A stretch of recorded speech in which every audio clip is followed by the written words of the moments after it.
Okay, it is 7:00 p.m. on Tuesday, July 13th, 2021, and I will call the meeting of Manitowoc Public School District Board of Education to order. Our first item on our agenda is our Pledge of Allegiance. Everyone stand. I pledge allegiance to the flag of the United States of America and to the republic for which it stands, one nation, under God, indivisible, with liberty and justice for all. Okay, thank you. And then I would ask our board secretary to take roll. Colin Brunel. Here. Lisa Johnston. Here. Dave Nichols. Here. Meredith Sauer. Here. Stacy Seldner. Here. Carrie Trask. Here. And Kathy Willis. Here. Thank you. Okay, then all board members should have the minutes of our June 17th and June 22nd meetings. I would entertain a motion and a second to approve those minutes. I move that we approve the minutes as presented. I'll second. Any additions or corrections to the minutes? Hearing none, all in favor say aye. Aye. Opposed? The minutes are approved. Communications, I do have several letters from students who received scholarships. Thank you letters from them. We've gotten a bunch of those the last couple of meetings, so we appreciate that. Next item is public input. And I have at least 10 individuals requesting public input.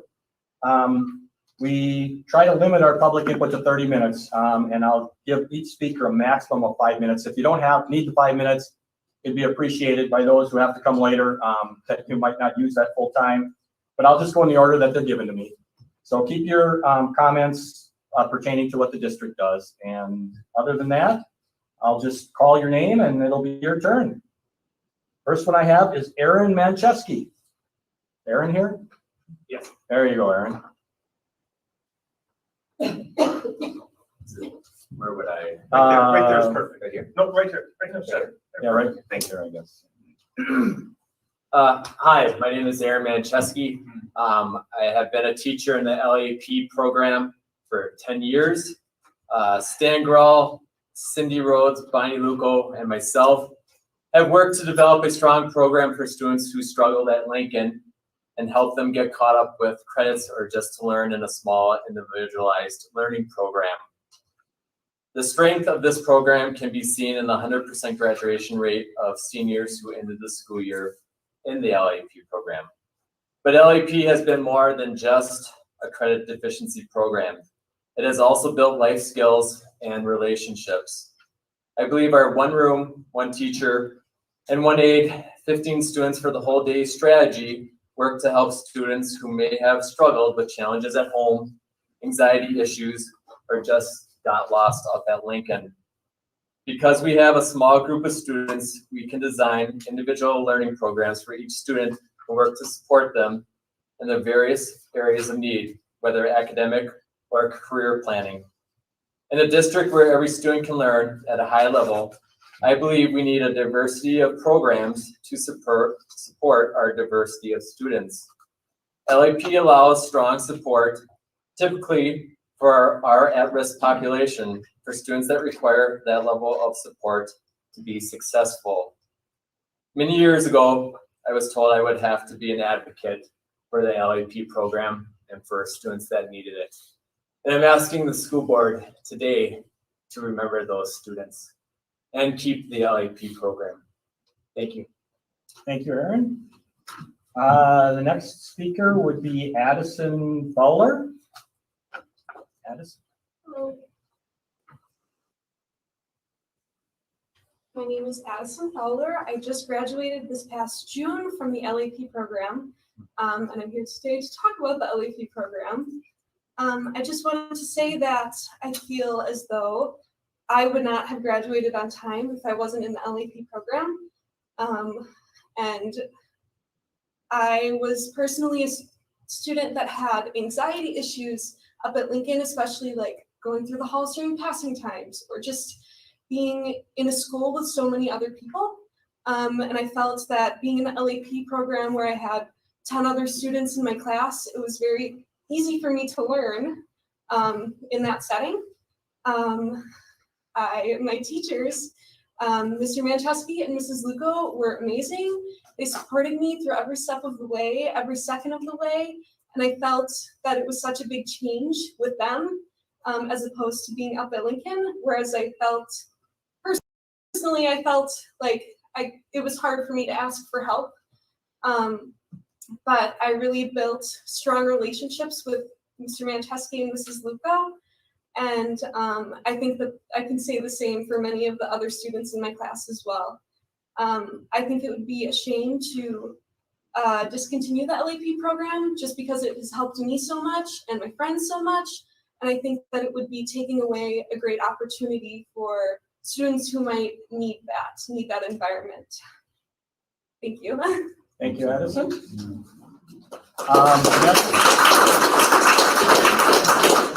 I would just ask that you refrain from that type of activity. It's a board meeting, so we don't want to get into cheering for some and not for others and stuff like that, all right?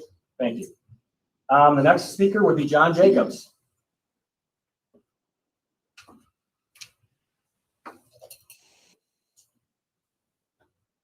Hi, my name is John Jacobs. I retired from the Air Force. I flew airplanes in Vietnam, and I was trained to run to danger. And I want to kind of address what I consider a danger going on now. And I want to read a quote. These are the times that try men's souls. The summer soldier and the sunshine patriot will, in this crisis, shrink from the service of their country. But he that stands by it now deserves the love and thanks of a man and woman. Tyranny like hell is not easily conquered. Yet we have this consolation with us, that the harder the conflict, the more glorious the triumph. What I'm addressing is critical race theory. None of us, I would, well, I don't know, but none of it. I think nobody would want to be called a racist because of the color of their skin. Listen to what Martin Luther King said. The content of your character, not the color of your skin. I got on a website checking the Manitowoc school districts of rating. And in it said, there was, okay, it evaluated reading and arithmetic. One was 31% were met standards and the other one was 33%. How would you like to have a doctor that only got things right 31%, or a plumber that only fixed your toilet 1/3 of the time? I don't think you would. The United States is 25th in STEM throughout the world. Instead of critical race theory, why don't you teach critical reading theory, critical writing theory, and critical arithmetic? Thank you. Again, please refrain from making any extra. Thanks, John. The next one I have is Marilyn Wire.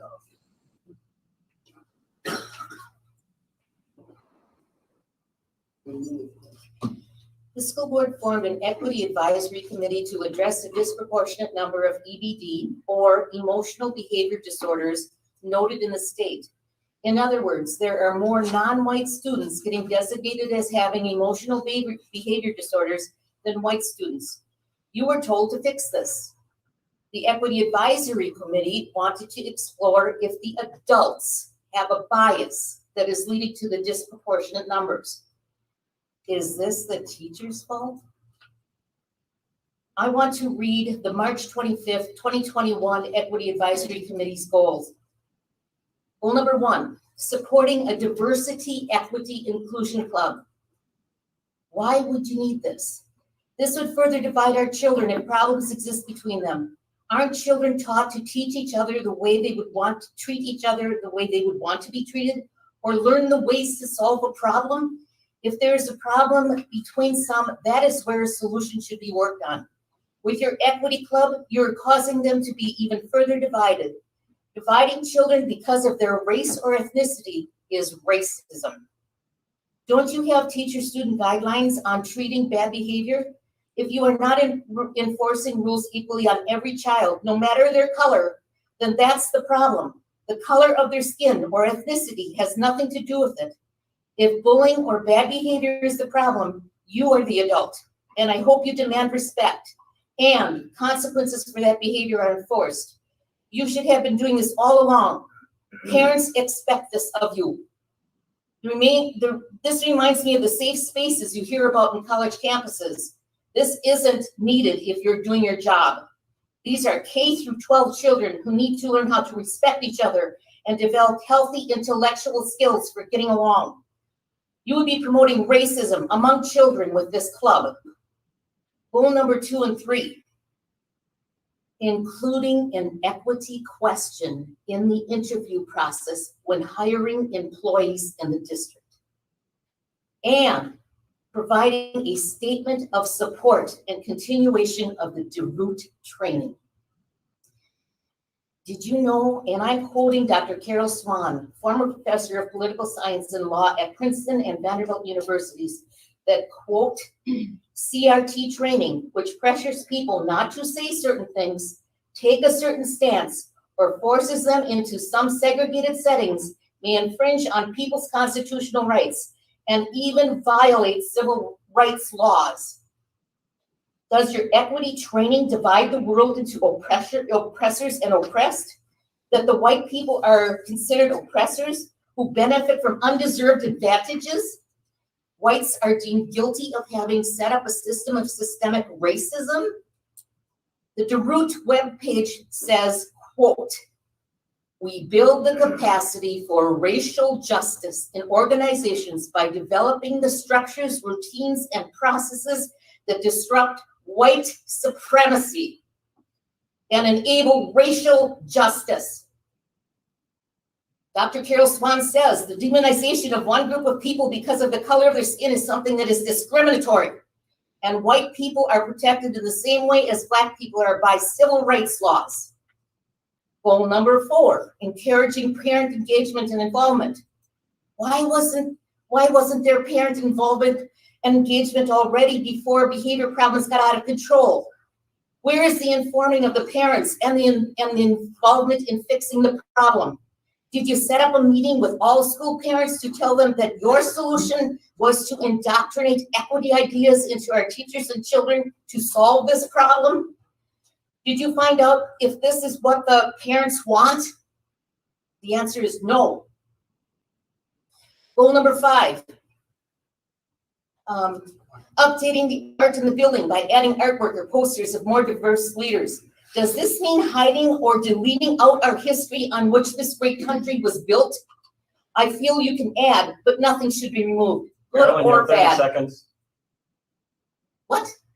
Okay. You have 25 Before seconds. you know it, the Lincoln statue will be gone and the name of the school will be changed. And then the final goal, possibly including an appointed non-board member to be the representative of diversity in our schools. Why don't you strive to bring everyone together instead of dividing? Maybe you could call this person the representative of unity in our school. I hope the state looks outside of the schools for causes why children have EBD, such as parents or home situation or influence of others from the outside the school. I don't think it's fair to criticize the teachers. Or Carolyn, if you your go time is further up. and Thank go you. for the Thank oppressor you. white children and expect the school to fix it. Thank you, Marilyn. Respect everybody else's right to speak, okay? Gene Wire is next. Okay, ready? Go, and if you take 1 minute, let me know. Okay, as you can see, this equity pushback is not going to go away. It's not going away. You could possibly improve things by being more transparent. Let me tell you what we know, but more importantly, what we don't know. We don't know how this all started. We've got no idea. At first I thought, and I've been coming to these meetings, at first I thought that, well, okay, geez, it's, we're doing equity because it's the thing to do. And then I heard, nope, we got a learning gap. And then I heard, nope, it's a behavior issue. So we went through 2 years of minutes. 2 years of minutes, actually a little bit more than that, okay? And here's what we found out. So here it comes, okay? April of 2019, behavior issues come up. There's learning liaisons that have been put in place. June of 2019, test scores not meeting goals, adding personnel. December 2019, learning problem, not hitting test scores, learning environment concern. People can't learn because of the environment. That's what the minutes say. And it's not, those are your words. January 2020, behavior problem. This came up a couple of times. And brought in Michigan Education Association. Question is why? And if it was to improve things, terrific. Okay, what was the purpose? No idea, no transparency. One board member says, aha, I got it. It's equity. That's what the issue is. March 2020, disproportionality plan regarding discipline submitted to the state. April, next month, Black behavior problem. I didn't use that word. It's your words. Okay, that's what's in there. Black behavior problem. Adding personnel, second notice from the state regarding Black emotional behavior disorder, EBD. June 2020, achievement gaps. July 2020, ad hoc committee with a formalized statement. October 2020, the roots coming into play. Oh, by the way, they've already been working with you for 3 months and it's not in the minutes. Question is who selected them? How were they selected? What was the process? How many dollars does it cost? I think those are all legitimate questions. No transparency.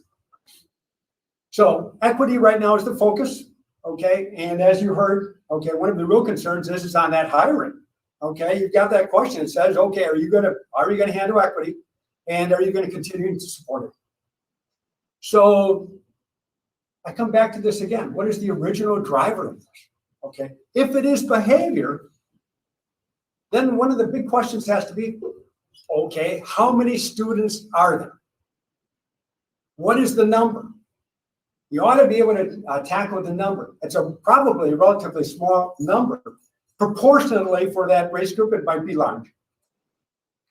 If it is a learning gap, then why hasn't there been any transparency regarding proficiencies by grades?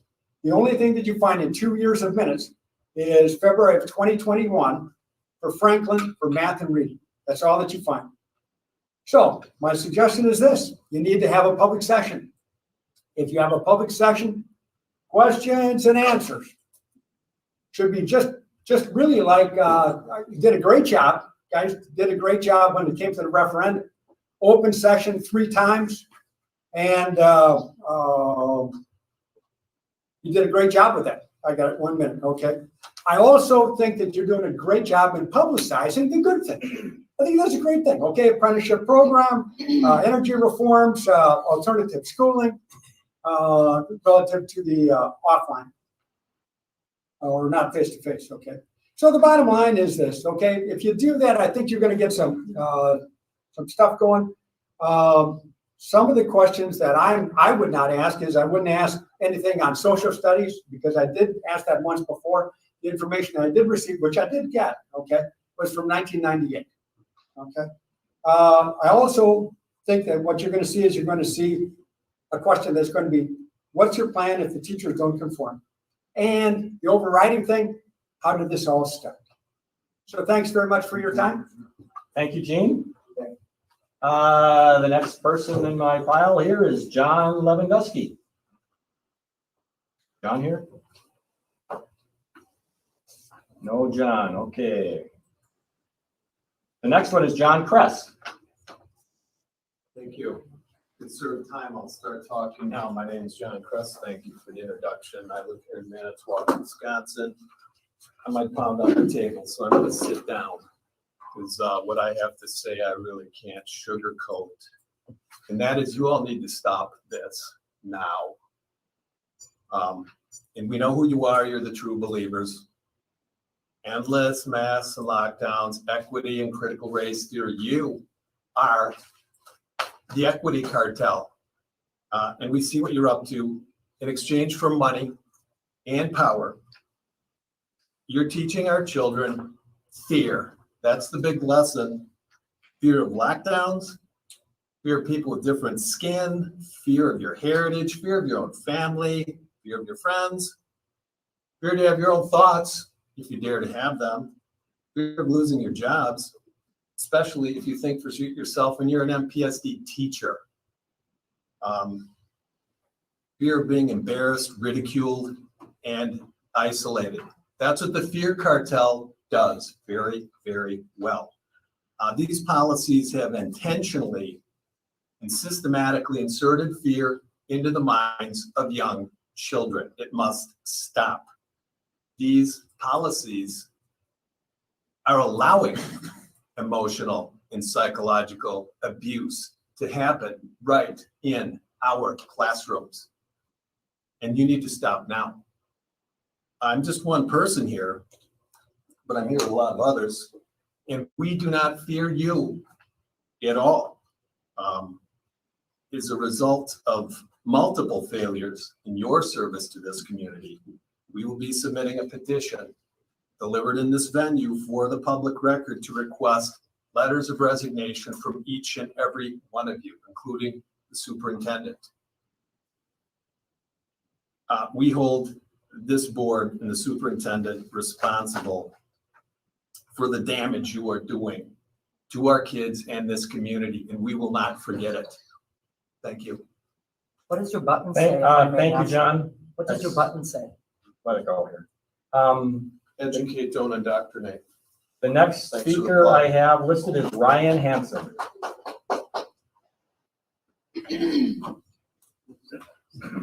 Good evening. I want to start by thanking each of you for your service to our community by supporting the educational needs of our children in our community during what has no doubt been the most difficult time our generations have faced. I'm sure that the decisions you made were incredibly difficult to make, with so many different needs to meet, facts to consider, and many opinions to contend with. Yet the pandemic isn't over yet, and tonight I'm here to ask you to continue prioritizing the safety of our children, of my children, by requiring students to wear masks when school starts in a few short weeks.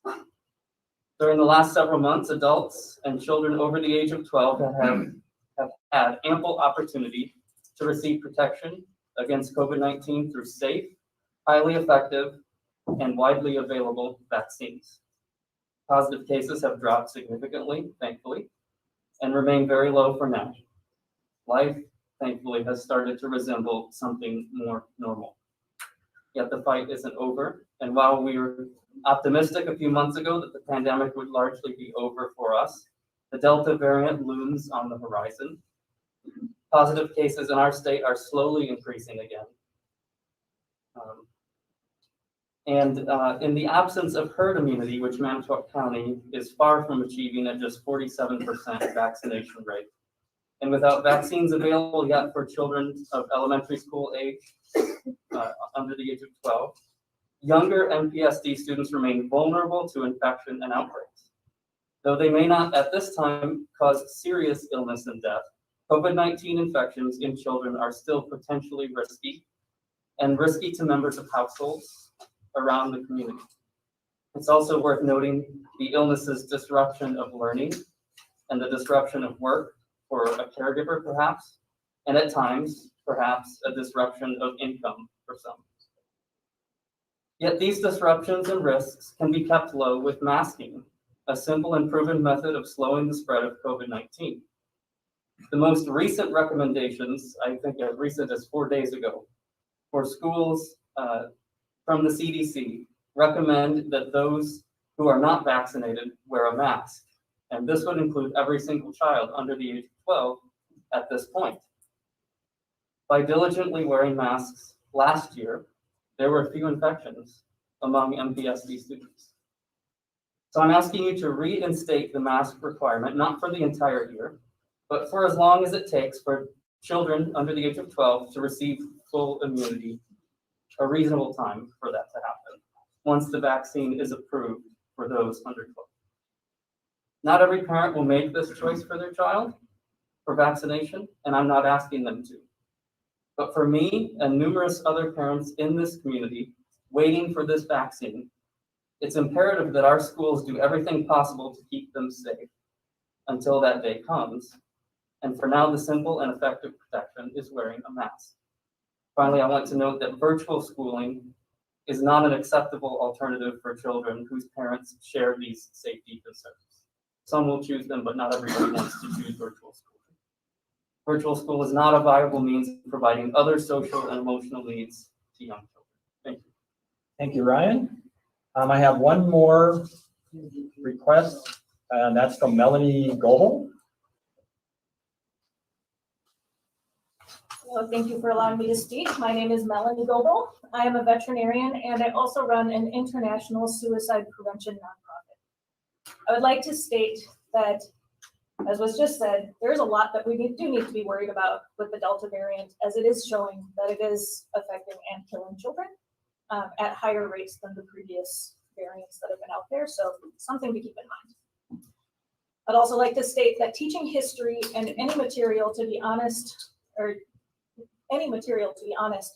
with accuracy, responsibility, and compassion is imperative for the education and well-being of children and of society as a whole.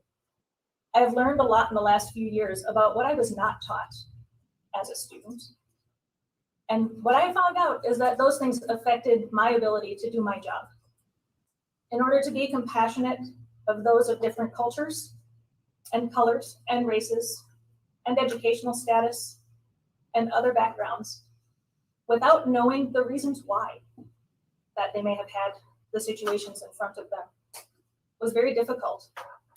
I learned that I could not do my best job because I did not have all of the information.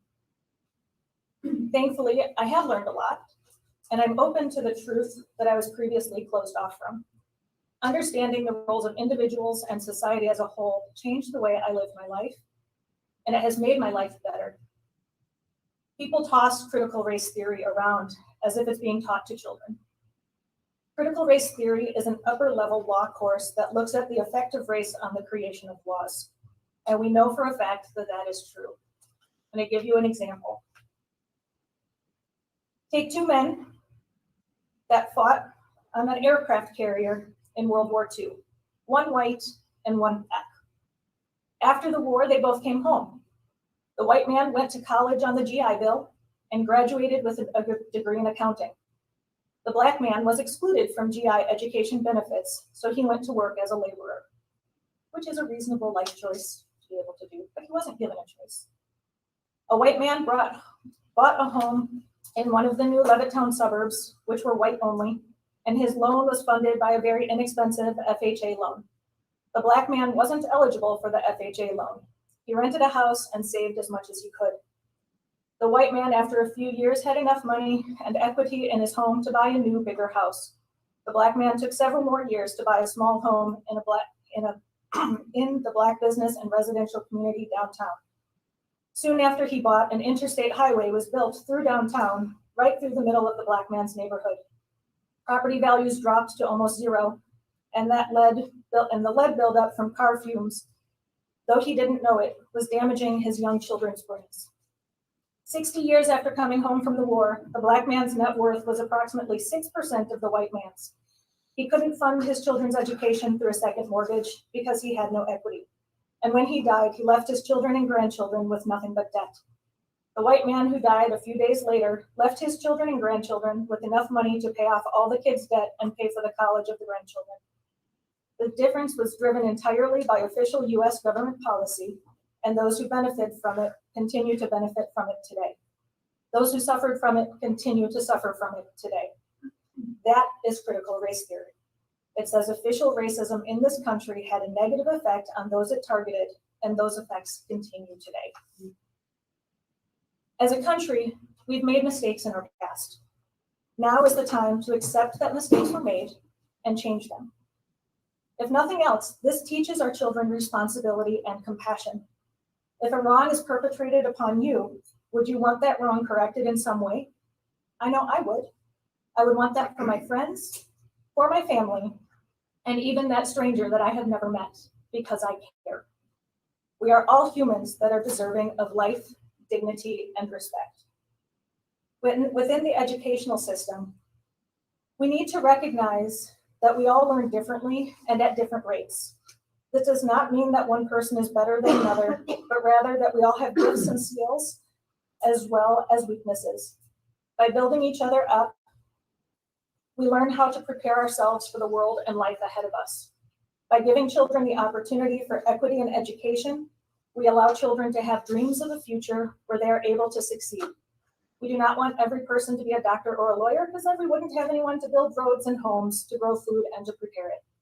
The children need to have a chance to learn what is out there, to learn the good and the bad, to learn how to grow and be better as individuals and as a society. If we do not provide the truth of history, then we are robbing the next generation of knowledge and the ability to be great. Please choose to educate this and future generations with equity, factual reality, and compassion. Thank you. Thank you, Melanie. Excuse me, I did submit my name online, was I deleted? Okay. Yeah, I don't have one, but go ahead. Come on up. Just state your name and address for the record. I live in Manitowoc County. Okay. I guess I find it really. Just state your name and address for Oh, the record. Sue Lynn Moore. Nobody else has given their address, right? They all had it on their sheets, so I didn't need to read it off, and I did read off the name. Manitowoc. I guess I find it hard to even believe that any of you countenance the inclusion of CRT in the curriculum of students in MSPD system. Call it what you may, equity or some other woke word. The citizens, not the teachers or DPI or WEAC or NEA, not the Biden administration, the taxpayers of this city and the parents of the students who you are subjecting to this divisive, racist material voted for you to make sure that the students learn the basic skills to move forward. If the teachers choose to spend their time teaching hate among the races, do your job, educate the students, don't indoctrinate them. It's a parent's job to teach their children life issues. How about doing something with the 64.7% report card on achievement that you received from DPI? It's only 1.8 points away from meets few expectations. You cannot expect to foster love and acceptance through division. I cannot believe that parents across this country have had to raise up to make you see how wrong this is. Since when did school boards and teachers unions take over teaching morality to our children? What really is your purpose? This young woman that spoke is a perfect example of what we would all hope happened to our students. They got a good, strong foundation. They were happy in their classroom. Instead of this, you're pushing your ideology. No doubt about it, folks. I think there are a lot of woke school board members and superintendents who need to be replaced. And I'm not the only one that feels that way. Thank you. Okay. Again, I'd ask you to refrain from that. You know, if you misbehave in class, you can send to the principal. Please behave. This is a board meeting.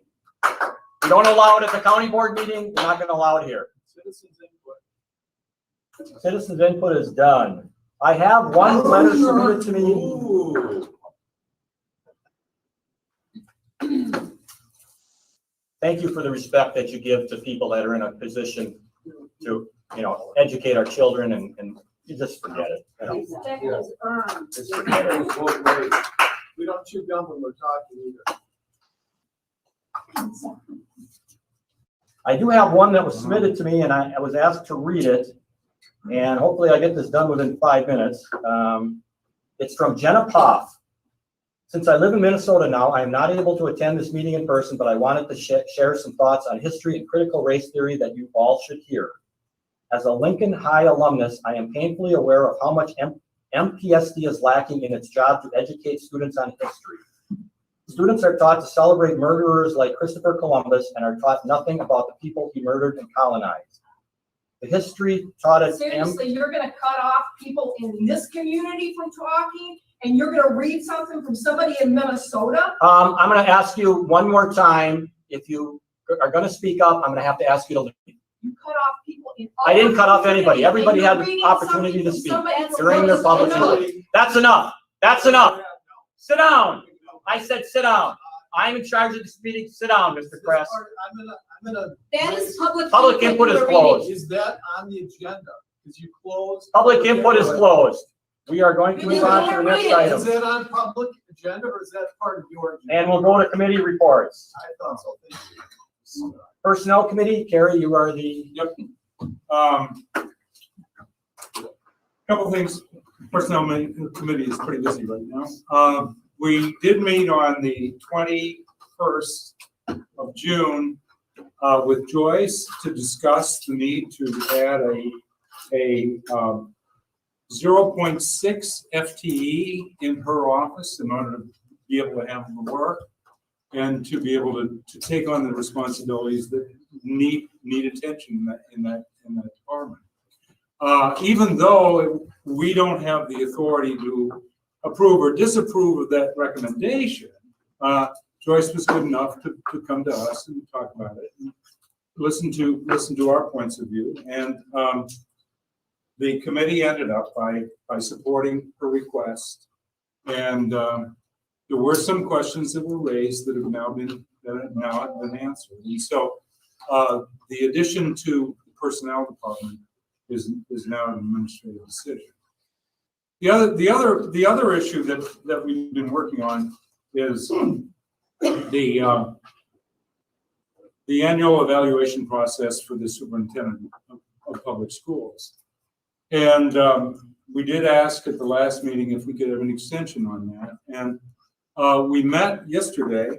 I have the minutes, but I haven't distributed them yet. But we met yesterday in closed session and had a tremendously productive, cooperative, absolutely satisfying meeting. We met from 4 to about 5:45. We talked about what was needed or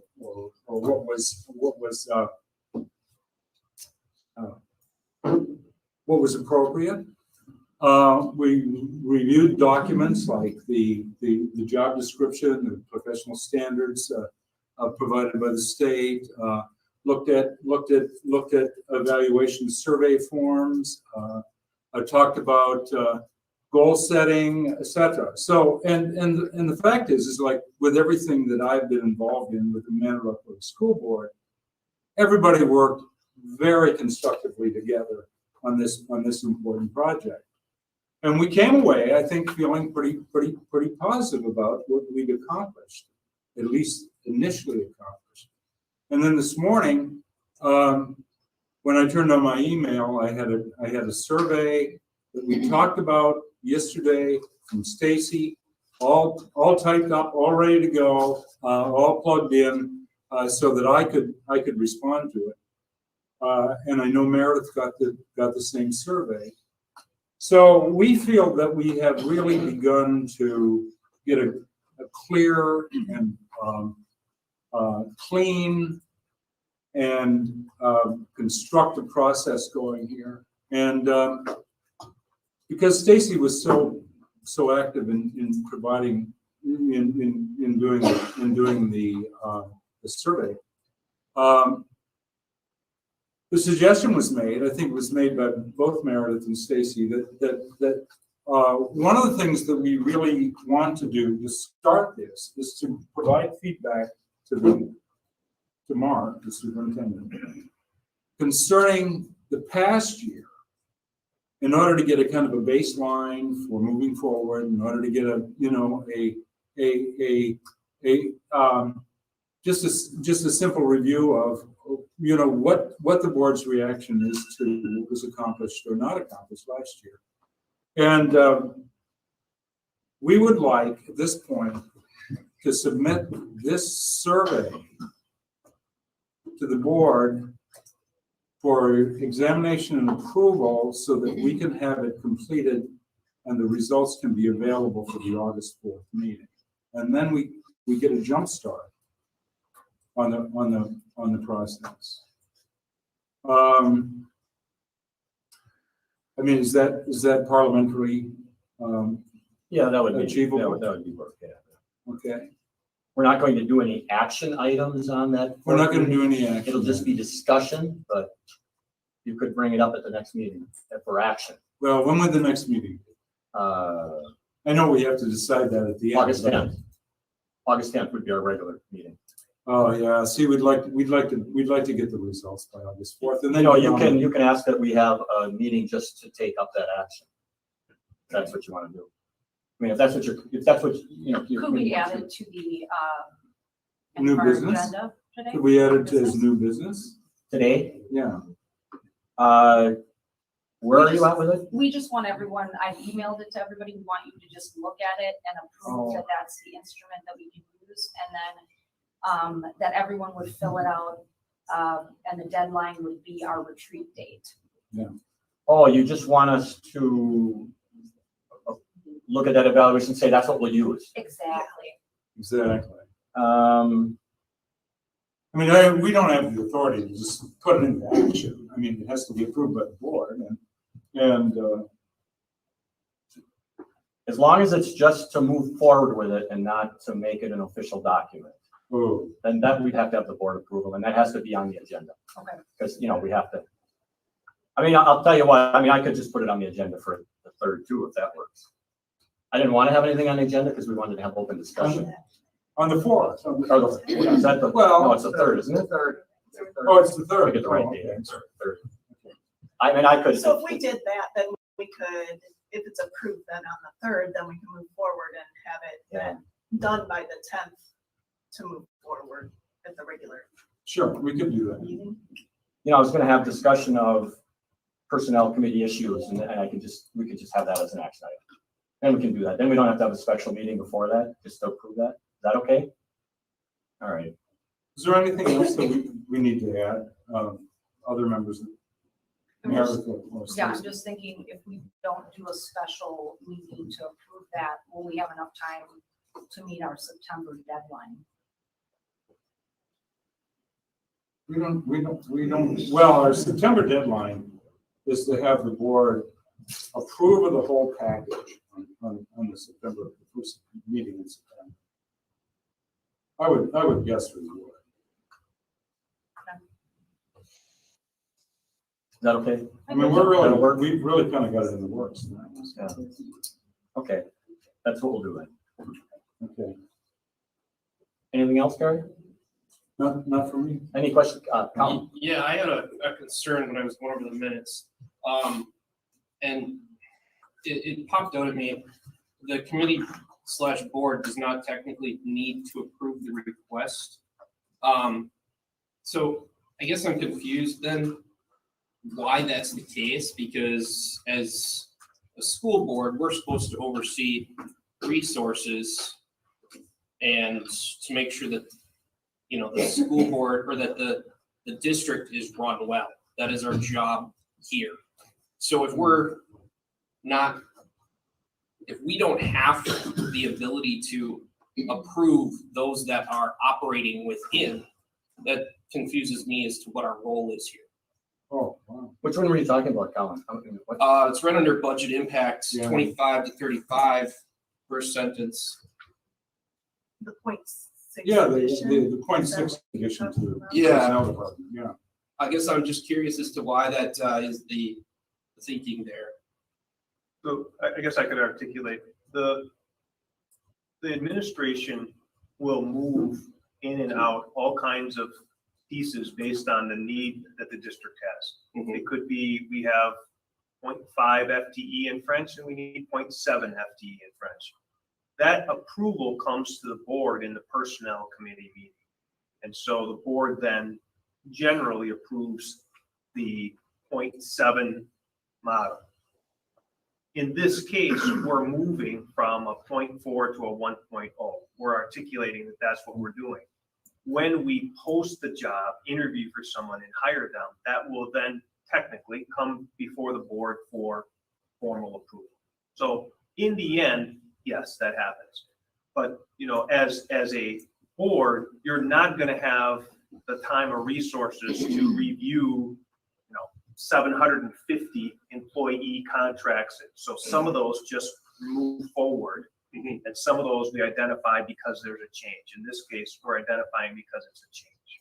Okay. And I think Joyce wanted to be transparent about it and talk to the committee and get our thoughts. So it wasn't simply I guess that it was the fact of the individual in that was directly being reported on and so on. It wasn't the fact of that there's the request to seek a position is because it says that does not technically need to approve the request of those positions. So they don't, that's why I'm confused. So we didn't take a vote. No. Yeah, just to give a little background. So what had happened was Joyce brought the position forward, and we were told, I'm not saying necessarily by Joyce, but that this was a courtesy and that we did not have to be told or to approve this new position.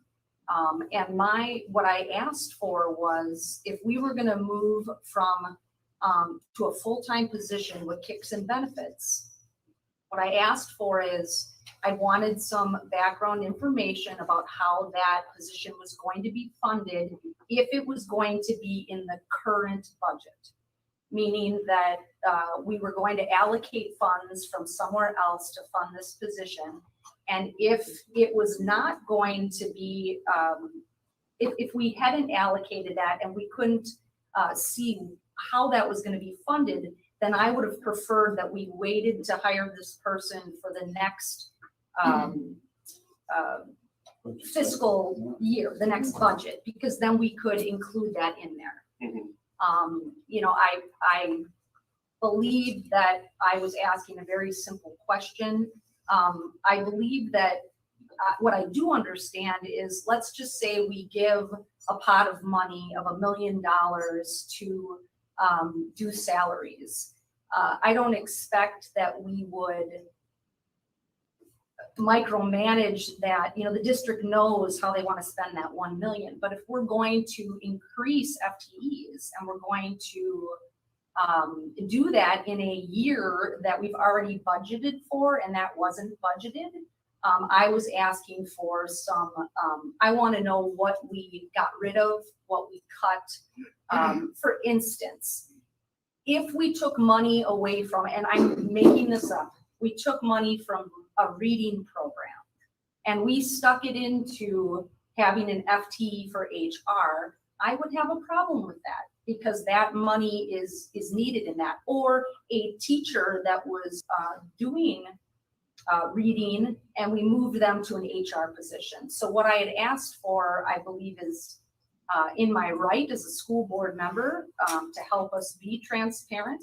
And I got a paragraph of information, but again, I want to see the budgetary numbers of where that money is coming from, why we have a surplus of $500,000, and because and where that money came from specifically, if we're going to do that in this budget year. So that is the background of where that came from. I would add to that I articulated verbally twice that where the money was coming from.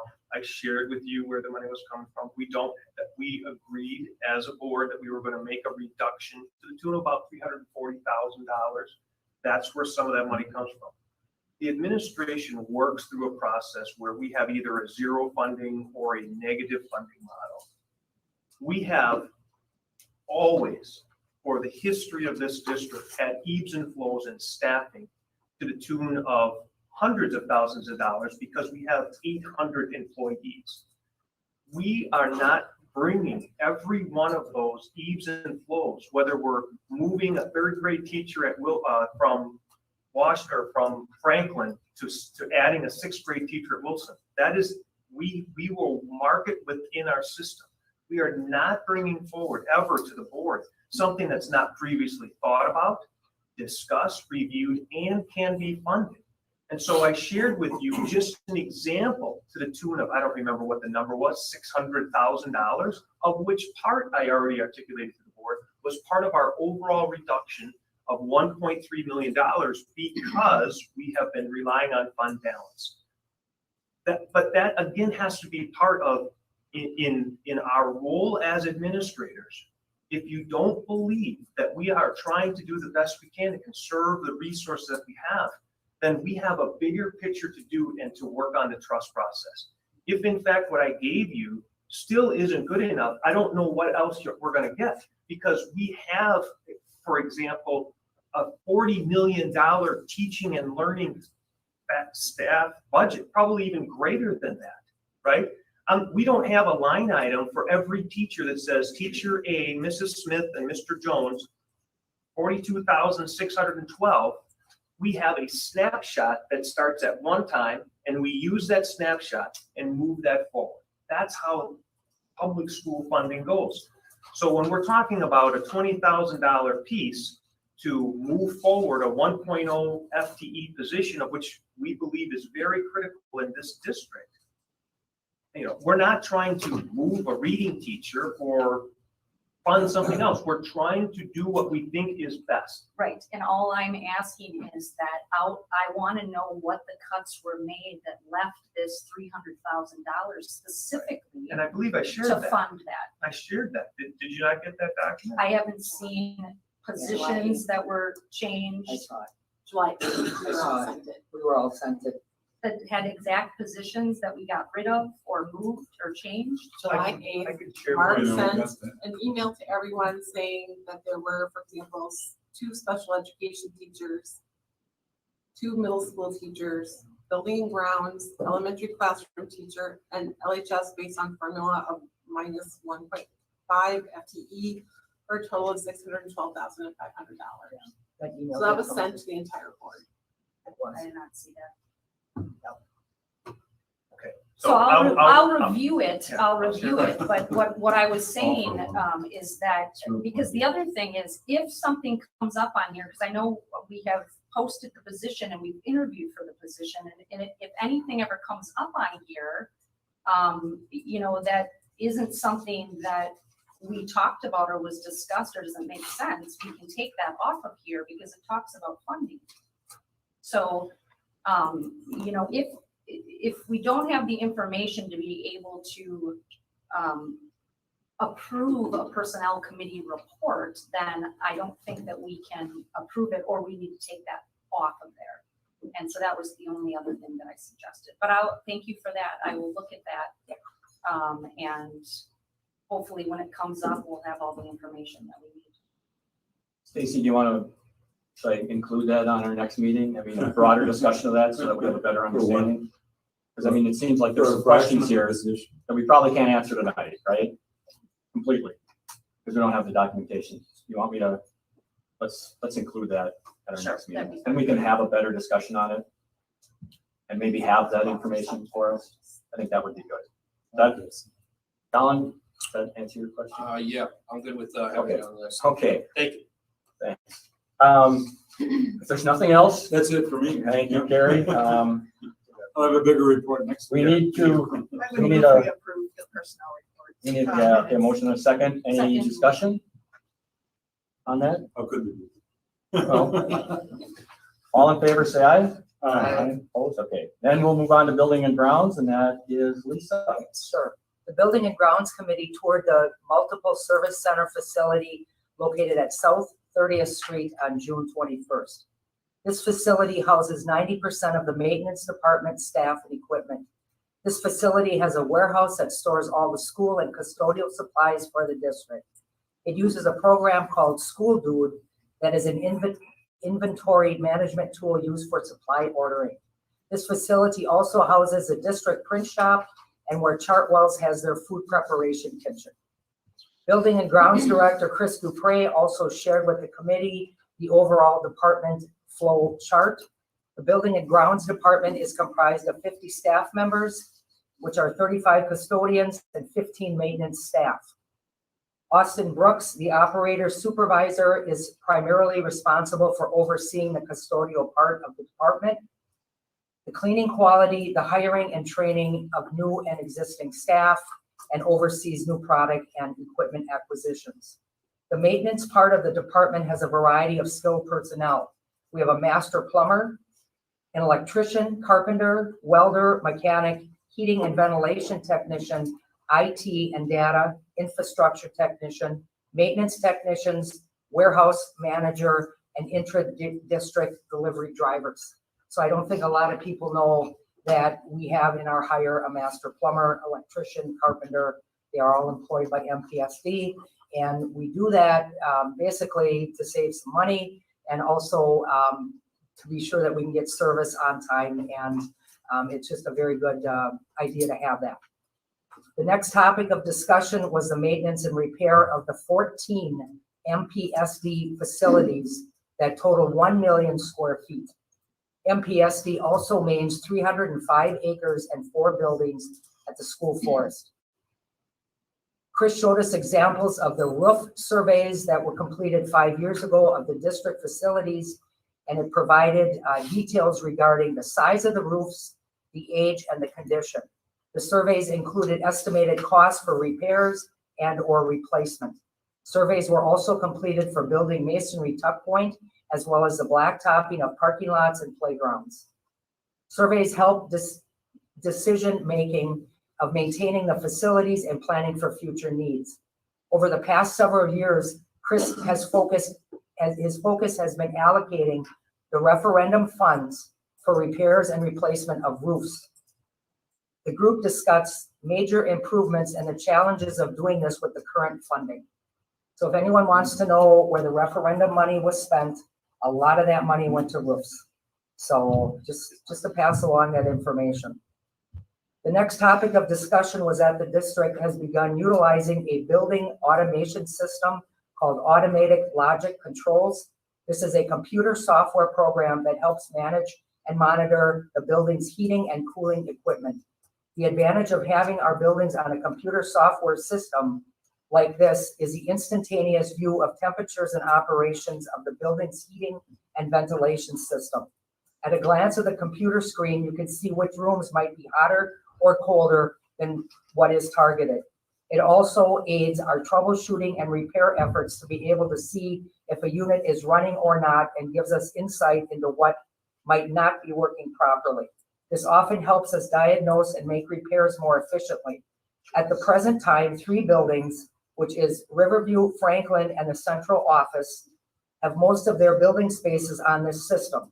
The other MPSD buildings only have a small portion of their spaces on this system.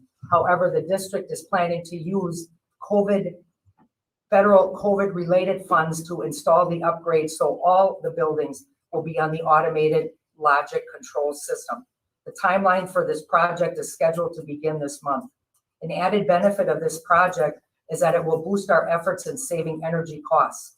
Synergistic is very supportive and acknowledges the automated logic control system will be a great benefit to our energy goals.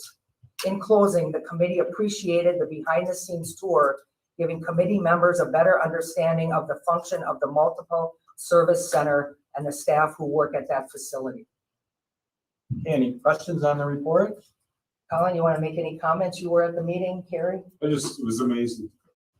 What a complex and large job it is. And I think that, Chris, of course, should be commended for having it all under control all the time. I want to make a comment that I did appreciate the very comprehensive view of all the, I had requested to see what kind of projects we were going to be seeing, and it was a very comprehensive and thorough, detailed explanation that I appreciated. So I want to say thank you. Okay, I would entertain a motion in a second to approve the minutes from that meeting. I'll move we accept the minutes in the Building and Grounds Committee. A second. Any discussion? All in favor, say aye. Aye. Opposed? Okay, that's carried on. Our final committee report would be finance and budget. That is yours, Kathy. All right, well, since Lisa read hers, I'm gonna do the same. So we had a 21-22 budget update. The Director of Business Services, Angela Erman, shared several different revenue limit scenarios along with a historical summary of the revenue limit for Manitowoc Public School District and a sample equalization aid worksheet. Without knowledge of what state aid and property value amounts and enrollment figures at this time, the various examples offered a glimpse into how different scenarios could adjust the revenue limit amount and the mill rate. Ms. Erman also shared that the initial estimate of state aid would be released the next day, which was July 1st, with the official aid certification taking place on October 15th of each year. As we know more information regarding the state budget and more final pieces of the revenue limit calculation fall into place, we will have a clearer picture of what our budget will look like, not only for the 21-22 fiscal year, but also to plan ahead for 22-23. The committee also discussed the history of the revenue limit. Manitowoc Public School District was highly conservative in its spending in the interest of using taxpayer money wisely. Due to this responsible approach, when the revenue limit formula was put into place, which was, by the way, in the 90s, Manitowoc Public School District was determined to be a low spending district, and since that time received significantly less per pupil compared to 90% of schools in Wisconsin, out of 420 school districts. While talks to change the approach in funding schools has occurred, the revenue limit remains in place with other adjustments to areas such as per pupil categorical aid that are calculated outside of the revenue limit. I would strongly urge all of you to contact your congressmen and the people in power within the state to help create a change in that formula. It does hurt our district greatly, and it was put into place in the 90s and they haven't changed since. We also had a Gears ESSER and CARES Fund update. In the most recent update of CARES ESSER and Gears funding and spending, that is money, by the way, from COVID, MPSC has used up all of our ESSER 1 dollars, our funding, and approximately $95,000 in Gears funding for MPSC remains. The parochial schools are at different stages of spending their funds, and we will continue to support them until their spending is complete. The committee requested that the district provide updates on what items are purchased using ESSER and Gears funding, and we will be provided that information in an upcoming meeting. Lastly, we discussed the textbook and professional development budget, and Ms. Erman shared amounts in the current budget for textbooks.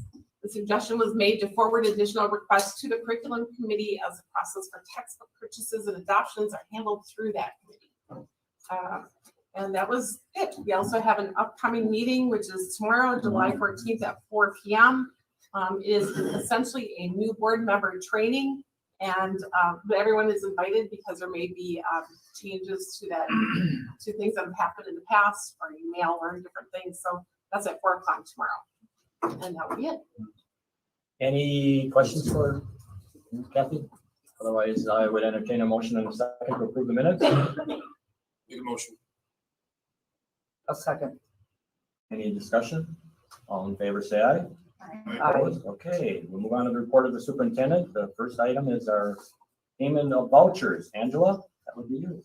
Okay, yes, in board book was posted payment of vouchers and an additional attachment. We have total expenditures. I included the total from the attachment of for AP for $5,919,472.23, $108.74 to Boyd. We always have to, with our system with Boyd's, we always include them. You know, our personal checkbook, we can just shred it, but we've got to officially take it in and out of the system. Payroll, we had a lot of, for June, balance of contracts. So with our teachers, we pay them for the summer months. So that's just important to know why the totals are a little higher. So payroll was $4.8 million. Total is $10,660,729.66 for approval. Okay, you need a motion and a second to approve the report? I'll move we approve. I'll second. Any discussion? All in favor, say aye. Opposed? Okay, then monthly financial report, Angela. Okay, yes, and just as a matter of standard practice at this time, our fiscal year has ended. June 30th. So that's just especially for new board members, that's an important, we run on from July 1 to June 30th. So, now we begin the process of preparing for audit. And so Margot Wagner, who always does a wonderful job putting together our financials, just always puts a note on here that they're unaudited financials so that they're subject to change. Especially at this time of the year, we have, somewhere around, $4 to $5 million that we have to book in receivables that are not reflected on here. So we do that in the next couple of weeks as we're finishing our preparations for audit and just making sure everything is tied up. So when we have the official financials through the audit, we'll be sure to share them. As always, we have the graphs on here that show just the spending from compared to the previous year. So, you'll notice at this point in the year, a lot of things are in the 90th percentiles. Fund 27, that's always an interesting one where we have to balance that to zero for special education. So we make a big move about $8.5 million or so over to that fund to zero it out. So that's just kind of our very standard operations for a school district. So those are the highlights I have on my end, and happy to take any questions. Any questions for Angela? Thank you. Then we will move on to the personnel report. Joyce. I think we have 2 reports, right? Yeah, thank you. So the original report would have been in board book late last week, and then today added an addendum, and I believe there was a paper copy at your place settings as well. Certainly, as you can tell, it's definitely a busy time of year with interviewing and bringing candidates forward to the board for approval.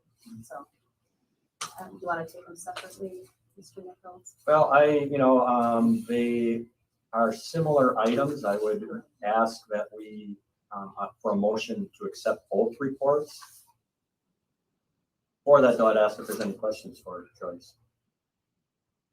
Yeah, I just have a question. I noticed the large amount of virtual teachers on there. I do know that we are looking to do, the virtual school and everything. Most of those virtual teachers are those to go towards that virtual schooling that we're looking to do, I'm guessing. Absolutely. Yes. Okay, and I would entertain a motion in a second to approve both the regular report and the addendum. Anybody want to Want me to do that again? I don't care. We do it. Every one of you. I got to do something. Okay, and a second? A second. Any further discussion on the report? Hearing none, all in favor say aye. Opposed? Okay, that's carried. Thank you, Joyce. Then I'll move on to the superintendent and director's report, and I'll turn that over to Mark Holtzman. Okay, thank you. I'll have hopefully an opportunity to just review that. Obviously, it's just information that are going on in each of our departments. So if there's any questions or clarifications on the report, definitely would pick that up. I do. I have a question of the disproportionality work section. Essentially, that's the section that alludes to the DPI and the emotional behavioral disabilities. One that many of our public input had discussed. It is my understanding that this was a mandate that came down from DPI, correct? And that it was discussing minority children having a disproportionate behavioral they have incidents. And so in the DPI plan, it says that there was an unfunded mandate that I believe was attuned to 15%. Was that correct? Now, I have a couple questions as to where that, what if we say no to their DPI mandate? And what would that amount be?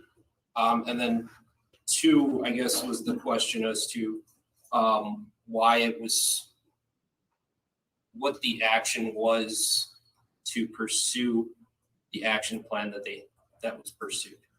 Okay, so just, there's some clarification, thanks for the question.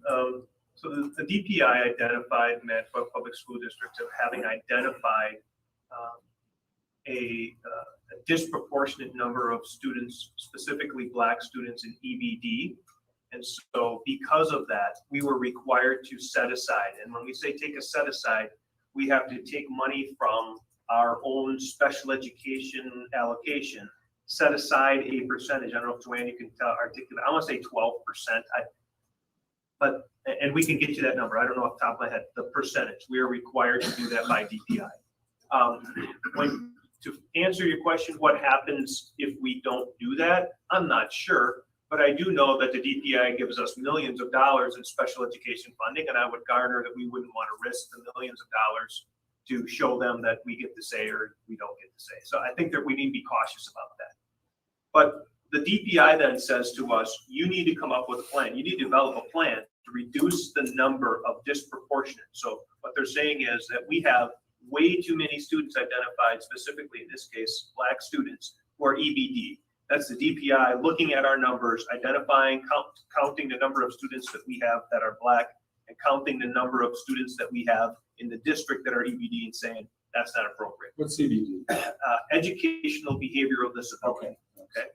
So we are then required to come up with a plan in order to do that. And so Joanne Metzen and her team came up with a plan that we then shared with the DPI, and the DPI has to approve that plan. So that plan then expends the mandatory set aside that the districts must do. Is that, I don't know if that answers your question. Yeah. I don't have the exact number, and we can get that for you, but. The set aside is from, is 15% of what's called CCEIS funds. Right. And it is an amount that's just under $190,000 that we have an obligation to set aside to remedy disproportionality. And that's in those two areas. One area is that we have been noted that we have too many students who are Black receiving IEP services, so they're already in special education for emotional behavioral disabilities, EBD. The second indication that we receive from DPI is that we have too many students who have IEPs in any area, and there are many ways that a student, many different avenues to receive special education services. Too many of those students are removed for disciplinary reasons, and to make it simple, that's typically a suspension. So it is for disciplinary removals of any student with an IEP, and for Black students we have too high of a percentage of Black students who are receiving emotional behavioral disability services. I think you asked the second question that we didn't answer.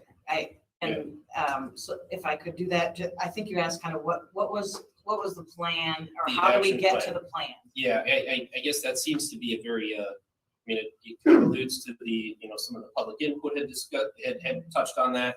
I know it was a concern of my own. And the action plan, I guess, was the one that I wanted to hear more about. Yeah. So DPI has an action plan template called a data inquiry journal.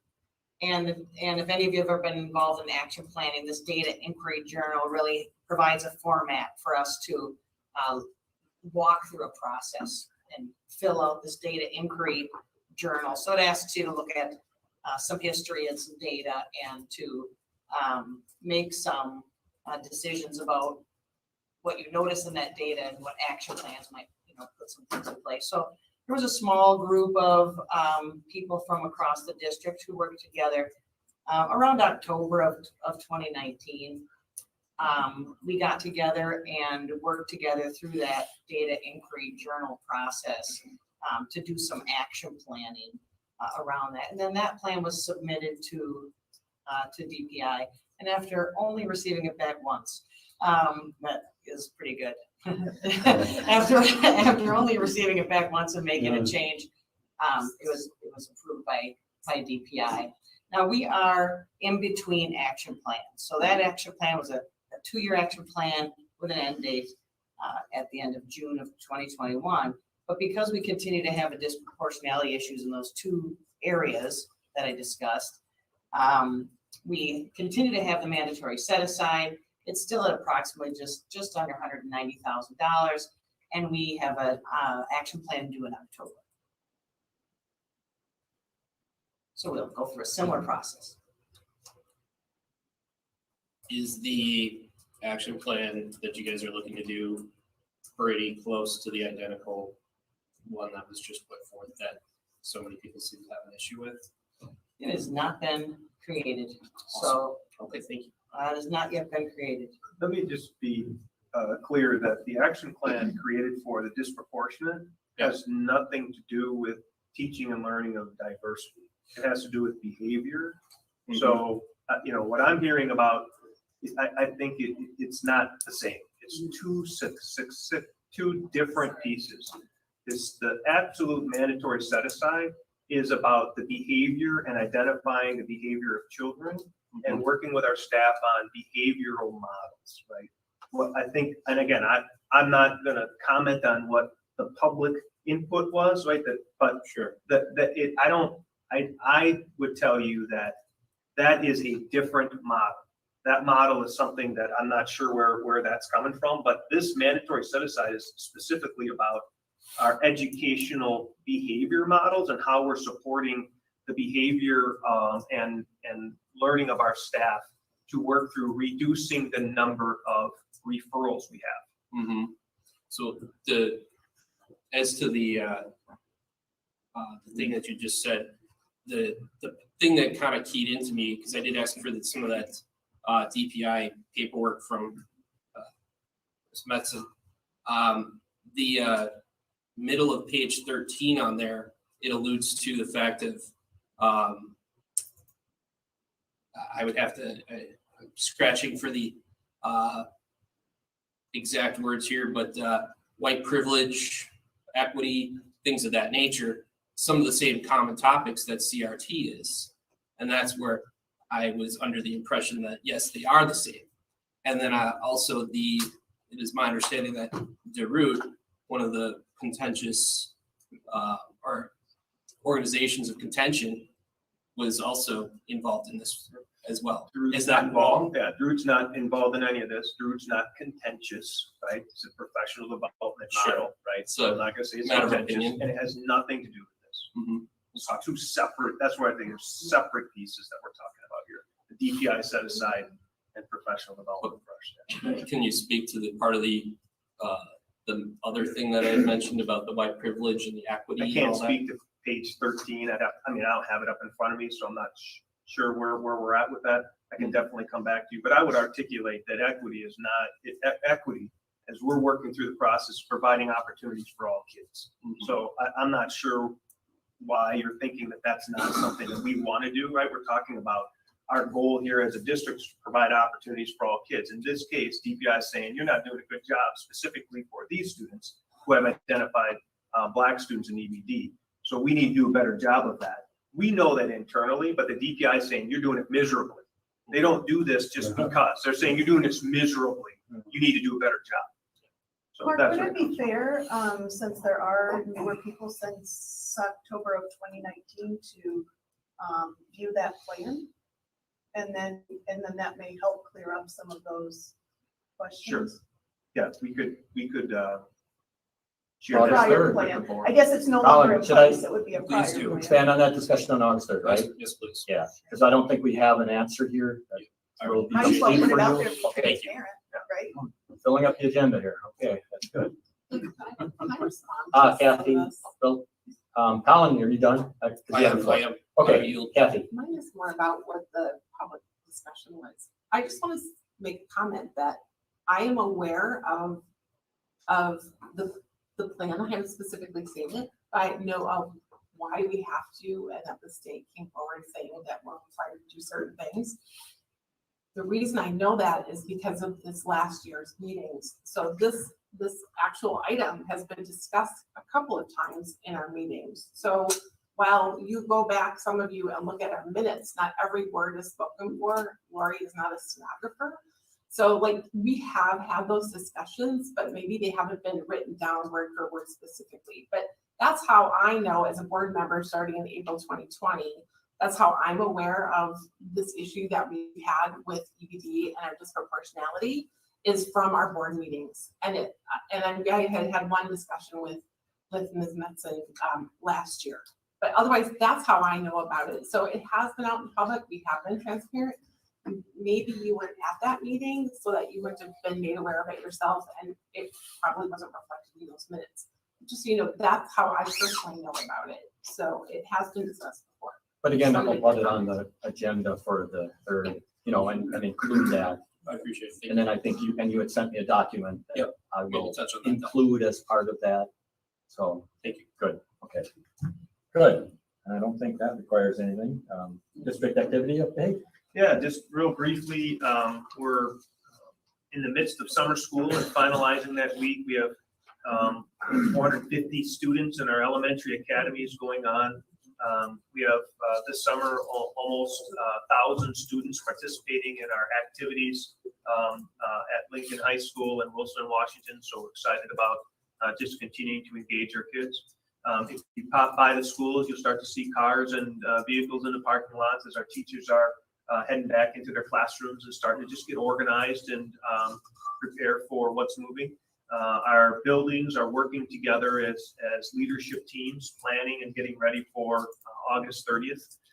We have about 4 weeks, and then our new teachers come back, and then 5 weeks our full staff comes back, and August 30th school starts. So as much as we appreciate the summer to kind of look back and reflect on what we've done in the past and really look forward to what's happening in the future, we are really getting close to starting again. So we're excited about that and just continue to do the work to make sure we're ready. Anything else for the, Kathy? Yep. Mark, I'm hoping that you can explain more about the Lincoln Alternative Program and like how that is going to be, how those changes are taking place in the future. I know you gave us an email stating some of that, but especially with Mr. Chesky, thank you, here and some of our students, I'm just wondering, like, how does this affect those people specifically and what opportunities are there for them, for those students? You said we're down to 8 students for this next year versus 15 last. Yeah, so, here's what I would tell you.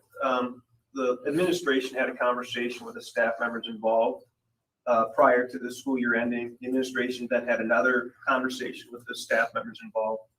And then apparently that piece was communicated on social media before we could all do that and communicate with all the individual families. So as much as I can appreciate the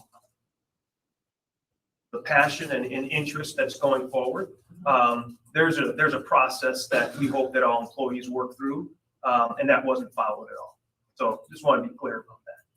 Second piece that I would articulate is that Lincoln Alternative has been a place where, again, 12 to 15 kids, and they've had some success working through that process. Both staff members will move towards McKinley Academy. The students who graduated, and so it's juniors and seniors, obviously they're gone. We've given an option for those current juniors to continue the programming in McKinley Academy, or if they choose they didn't want to do that, to go back.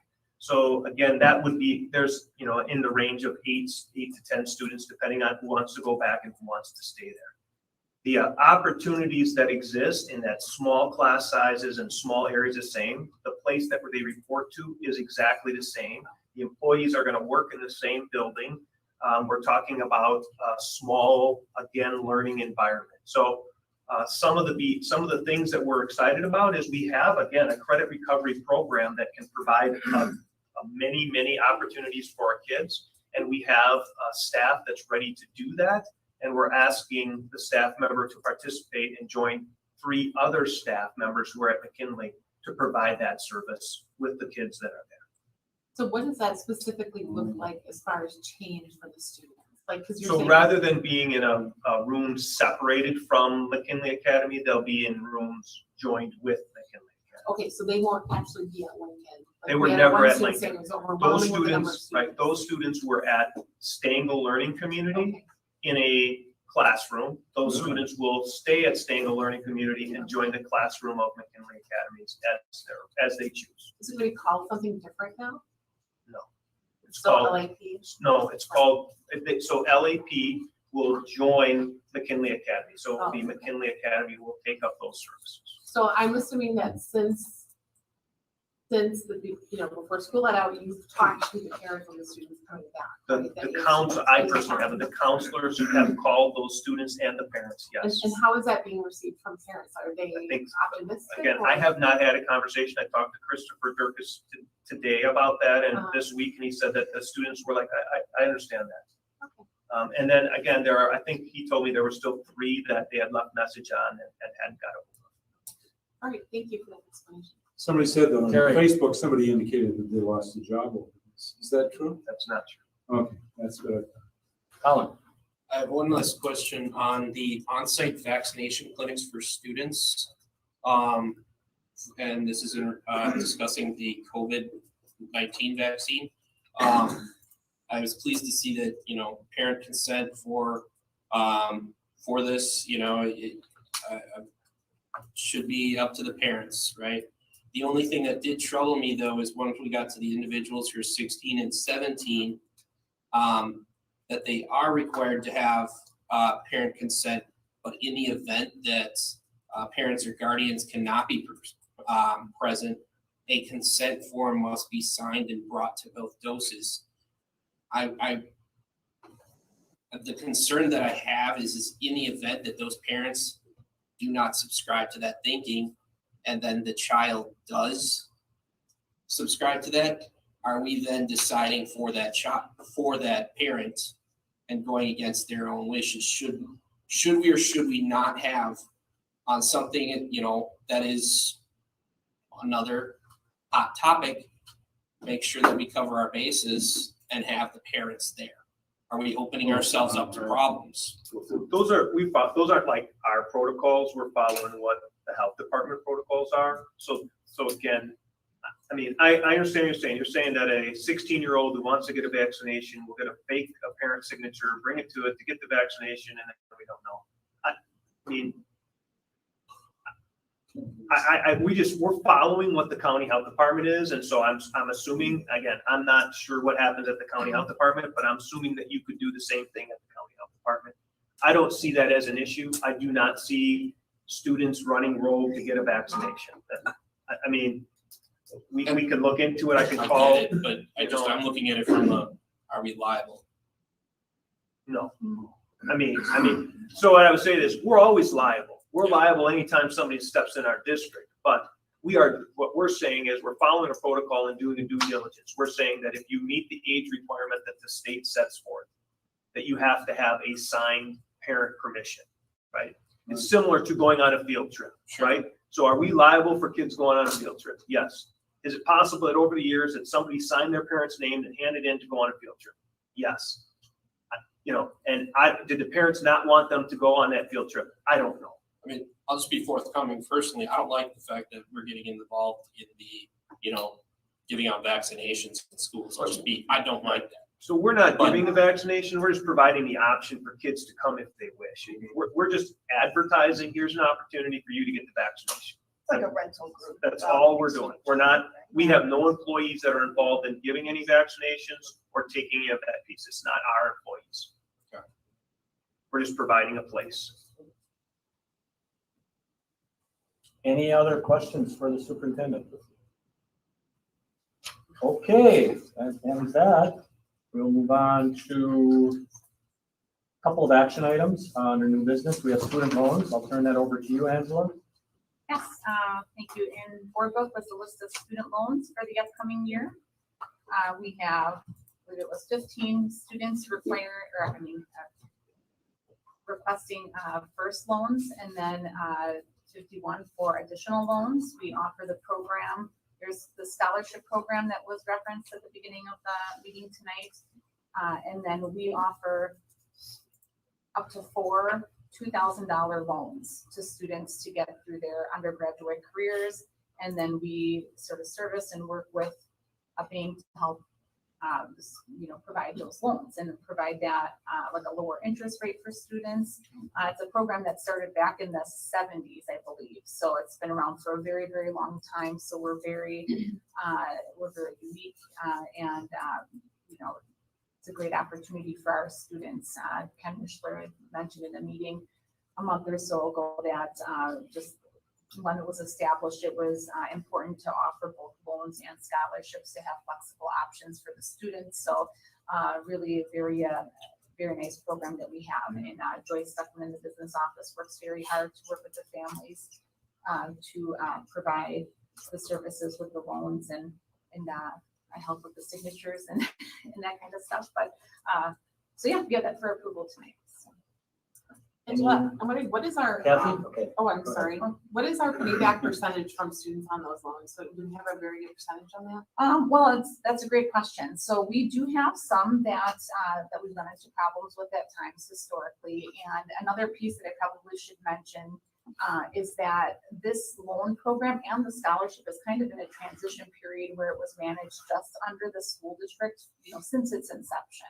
But now it is really officially a part of the Manitowoc Public School District Foundation, because it's not typical to keep a program like this under the books of the school district. So, so part of that transition plan will be to take any of the loans that have not been paid on and have that taken care of by a collections agency. That has absolutely no impact on our funds as a district. So that's very important. It's all held separately. So there was, with the initial gift, I don't know, Mark, if you can remember, someone from the Manitowoc Company Foundation.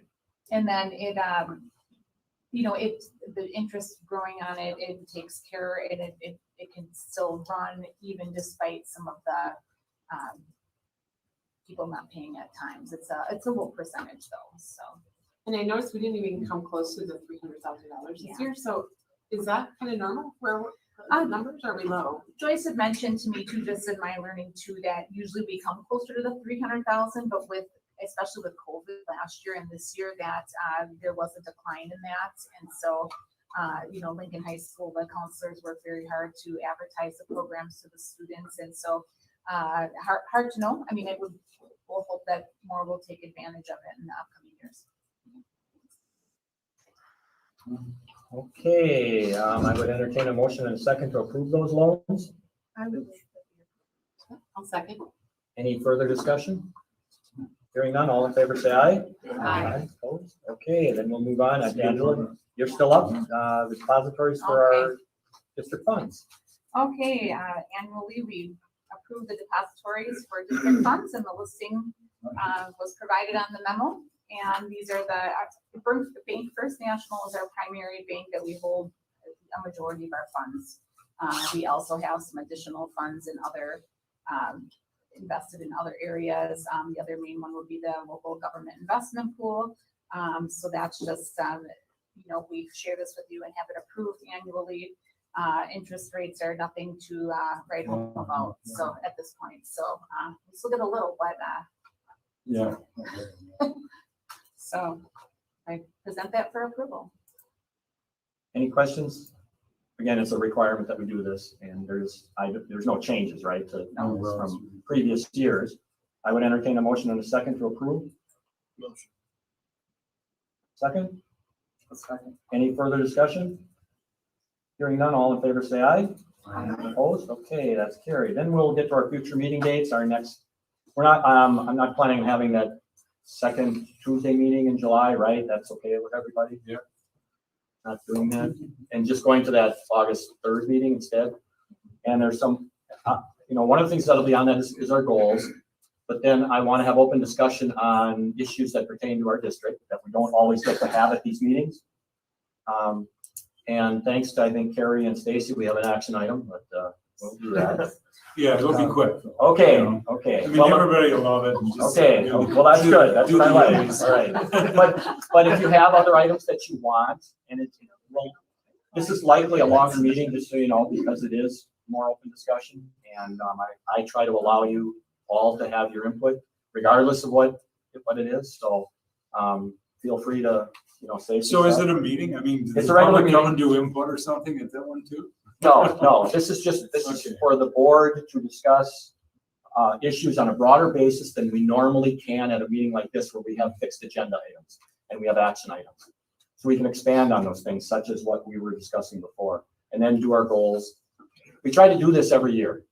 Good. We call it a retreat, but you know. We had a basically a closed meeting because it was a personnel issue. And so we just, you know, we just let her go. I mean, we said what we wanted and it really worked. Yeah, and that's what I want this to be, you know, where you can discuss those issues. Things that are brought up in public input, for example, we don't always bring them up. You can do that, you know. We all get emails, we all get communications. Bring those up. That's the time to do it. That's the time for us to have a broader discussion on it. We can get on a lot of communication. Yeah, well, that's okay. For that. Yeah, Colin. Quick question, Carrie, are you having a personnel meeting before that? I don't think so. Well, I think, well, let me, there'll be some documents that will be generated by members of the committee that will be shared among the members of the committee. That doesn't constitute a meeting, does it? I mean, that's no, as long as just that you don't all respond to everybody. That constitutes a meeting. But say Stacy sent, I say I got that, so she can do that. I can look at it, but I'm not going to send a reply to everybody. Oh, This is yeah, what I for think sure. of. That can constitute a meeting. And then we'll talk about it. But you're free to send information to any board member on your own. And you'll get this stuff from us before that meeting. Yeah, okay. A week before that meeting, probably. So you can look at it. It's always helpful to see it before we discuss it. It takes away. And if you can find page 13, Colin, you go for it. Yeah, there you go. I didn't read that, so I didn't know. Yeah. The one that I wanted, because there is something else that I wanted to bring, that I'm trying to bring to personnel. So is it possible that I can bring that to that meeting then? Yes. Okay, great. I'm encouraging you to bring things up that maybe we don't always put on the agenda or regular meetings because the agendas tend to be more fixed, right? At most of our meetings. This allows you a broader discussion. Okay, great, thank you. So, are there any committee meetings planned before August 3rd? I'll just reiterate that we're having one tomorrow on July 14th at 4. That's Okay, here. that I saw. That's here, and that's for Is that finance and budget? And you were going to do like an overview of how finance and budget works, right? Okay. the board meeting in. But are there any other committees, Chris? Do you have anything building ground? Good. Joyce? Nothing? Okay, well, that's good. Okay, then our next meeting is August 3rd at noon. And again, it's probably a longer meeting than we normally have. That's how it's usually worked out. If there's nothing else, I would entertain a motion to adjourn in a second. Got a second? I second. All in favor? Aye. Aye. Opposed? We are adjourned. Thank you. Well,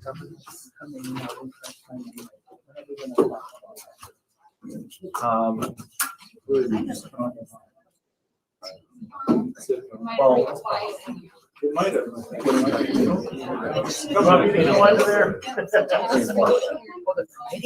Well, no, we don't. That's the full board. I